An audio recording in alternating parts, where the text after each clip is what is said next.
recording. Feel free to start whenever you guys are ready.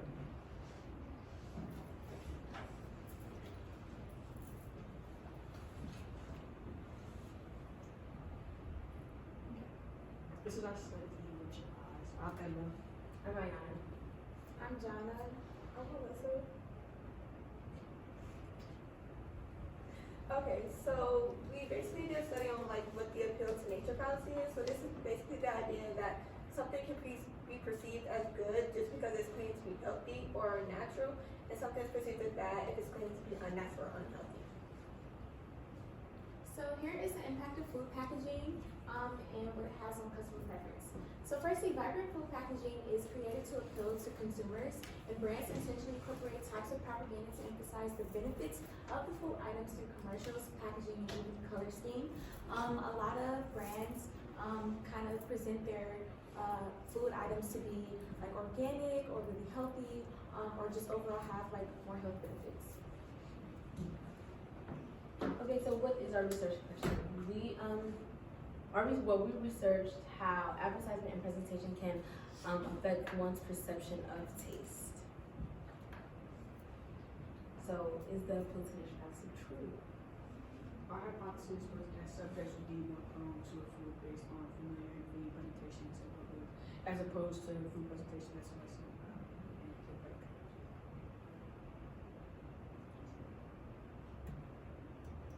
So what does our experiment consist of? So first we had 26 subjects. So 3 to 4 of them were teens and 3 to 4 adults per group.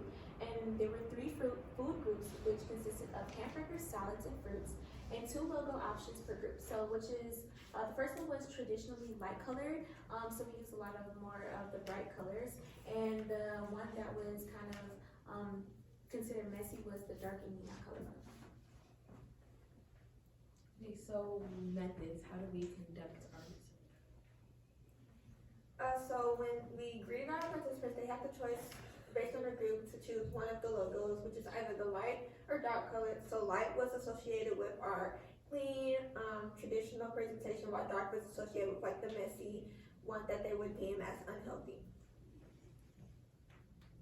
Okay, so how was each experiment group set up? We had 2 dishes per participant. So there was a dish associated with the light logo, which was organic, well, supposedly organic, healthy, and then a dark logo, which was the messy presentation and being unhealthy. They were the same ingredients for each food group, so whether it was presented neat or messy. This is where we really tasted the test. What the heck? Tested the taste. Oh my gosh. And yeah, 2 different presentations of meat versus messy. So here's our end of experiment questionnaire. We gave papers out to each of our subjects or test subjects. And so the first one tested taste, presentation and attraction, and logo choice and preference. And then the questionnaire was based off of the 3 variables we decided to test. So the first was logo preference. Like I said, when participants are greeted, they had the choice to choose between the light or dark color logo. The second, we assessed for what they preferred for food presentation. Did they prefer the messy or did they prefer the neat? And then last, we assessed for taste. Which one did they think tasted better based on the presentation? Our results. For logo preference, for the fruit logo, everybody preferred the dark and neon colored logo. And for the burger logo, there was a split in teens between dark and light, but most of the adults preferred the dark logo. And for salad, it was all white logos preferred. Okay, so fruit presentation. For our fruit presentation, 3 out of 4 adults preferred the neat presentation, while this was the exact opposite for teens, while 3 out of 4 preferred the messy presentation. For burger presentation, all across the board for adults and teens, they all preferred the neat presentation. And then for salads, all of the adults preferred neat, while only 1 teen preferred the messy presentation. And then for our subjects, while there were like 3 to 4 per food group, our ratio stayed the same. So even though food for fruits and burgers, they had 4 subjects, adult and teen. Salad only had 3, but the ratio stayed consistent. So then we have our taste preference. So we kind of they had the opportunity to describe how they felt the different fruits tasted. So for fruit, they used a lot of words such as one presentation was sweeter or colder, or some was just bad, while other was juicy and fresh. And then some expressed that there was no difference in taste; they all tasted the same. So with the messy, it seemed that a lot of people thought the messy tasted a lot sweeter, while some thought messy also tasted a lot sweeter. But there are also some with adults that preferred the neat over the messy because they said it tasted more juicy or fresh. Then for salad, there was a lot of savory and hearty for the neat, but there was also like a lot of organic and fresh for the neat. But for adults, it was across the board savory, organic, and then sweeter. And then for teens, they either said that there was no difference in taste or that it was just more savory and hearty. And then lastly, for burger, overwhelming amount of participants said there was a lot more flavor in the meat. And then adults said the same thing. And then we had a couple of students say that a lot of the flavors for meat were recognizable, which is kind of what we were going for, but especially with the logos. So here we are comparing our variables. So for the fruit logo versus color presentation, more adults preferred the dark logo, and also preferred the neat presentation, and less adults preferred the messy presentation. So for the burger logo and the presentation, a lot of less adults preferred the dark logo, and more adults preferred the neat presentation, and no adults preferred the messy presentation for the burgers. And so in terms of the teens, it's kind of similar.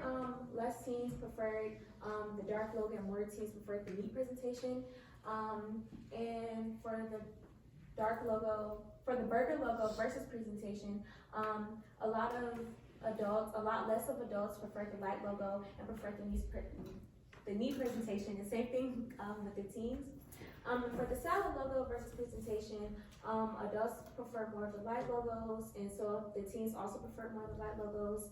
And for the adults and teens, they prefer less of the neat presentation, and for the teens, they prefer less of the messy presentation. So in conclusion, Our findings, we found out that presentation does have an impact on the perception of taste, and that color had little to no effect on preferred presentation of the food, and that age has little to no effect on food attraction and preference. so what were our limitations? Again, with the test subjects for our salad groups, there were only 3 subjects in the adult and teen group. So while the ratio stayed the same, it was a bit of a limitation, just not having some participants show up. So that had us have to cancel on one just to keep that ratio the same. And then difference in schedules, both adults and teens. We were limited to the Master School campus, and faculty and adults in general just have different schedule opposed to students / teens. And then difference in food available for fruits and salads. So we were confined to using what we had in the cafeteria to make salad and fruit spreads. So if we were doing one of them was conducted during first lunch versus second lunch, and then just food availability during those different times was kind of hard just to prepare the food. So our experiment ran a little bit longer than we had intended it to. And then questionnaire responses. So for adults, adults were more descriptive in their questionnaire, just kind of saying what attracted them to the food, and honestly how it tasted, while more of the teens did very vague descriptions and really didn't give us much to go off of for our qualitative data. So yeah, that was just really more so maybe a communication error, and us just telling them on the questionnaire, hey, can you be very descriptive, even though the questionnaire kind of stated this is your choice and why, just having more communication in that part. Our bibliography. All right, questions for our food group. What do you mean So, Yeah, I can give them, so like for the salad, like one salad, we had like the toppings, they were like organized in groups. And then like one was just a regular tossed salad, like you just had to eat it regularly. They also didn't have like, any ranch or anything, so they had to eat it plain. and kind of like Chef Guy said, McDonald's burgers versus gourmet burgers, if you can picture that. So like a messy layout versus like something that would be revealed in a silver dish. Yeah, like the one burger was placed on like a glass plate and one was on like a paper plate and like the bun was falling off and that kind of stuff. And then for fruit, we had one on a glass plate versus a paper plate, and then the one with the glass plate also had like a fork with it and a few paper towels. Just things that just contributed to the aesthetic of the food. Yes. Let's say I own a restaurant and I get a lot of adult customers and I sell burgers with an option to get fruit in a salad. And I want to get more teens to come to my burger, salad, and fruit restaurant. And I come to you guys and I say, what can I do? What should I change? What should I have available based on your research to get more teen customers to come to my restaurant? What, based on your guys' findings, what would you guys tell me? So in order to attract teens, first we would start with propaganda and how you advertise your food. We would definitely say go with more light logos, however dark backgrounds, because that's what attracted not only adults but also the vast majority of our teen participants. And then as for presentation, definitely presenting it neat. Glass plates would be recommended because that's what attracted our participants. And yeah, just making it look nice versus not having things available like forks or paper towels and things like that. Any last questions? Great work, guys. Thank you so much.